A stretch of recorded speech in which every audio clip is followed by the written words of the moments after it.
қарзи хориҷии Тоҷикистон то моҳи сентябри соли 2020 қариб ба 40% маҷмӯи маҳсулоти дохилиро ташкил мекунад, дар ҳоле ки дар охири соли 2019 ин нишон дод 36.6% маҷмӯи маҳсулоти дохилиро ташкил мекард.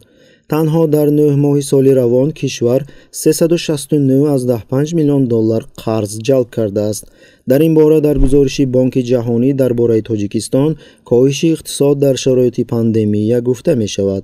азбаски Тоҷикистон ба хавфи баланди дефолти қарзӣ дучор омадааст, ҳама гуна қарзгирии нави беимтиёз қарзи давлатиро боз ҳам устувортар мекунад, гуфта мешавад дар санад. طبق گزارش بانک جهانی تاجیکستان به گروه کشورهای شامل شده است که چند قبل برای بهره بردارنده تشبث کشورهای G20 درباره بازداشتن خدمت قرض مراجعت کردند.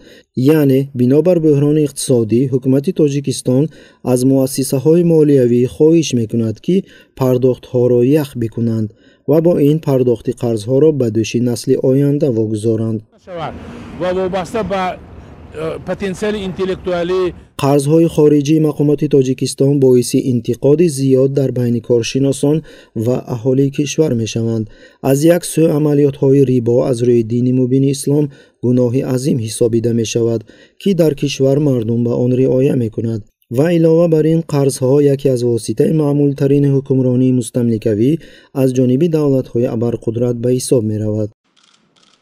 یادرس میکنیم که در سال 2011 رژیم رحمان allakay ба Чин 1% қаламрави Тоҷикистон беш аз 1000 метри мураббаъ замини Помири Шарқиро интиқол намуд. қисми дигари қаламрав низ моҳи октябри соли 2020 интиқол дода шуд ва интиқоли конаҳои тиллоӣ барои коркард намудан allakay ба як чизи маъмулӣ табдил ёфтааст.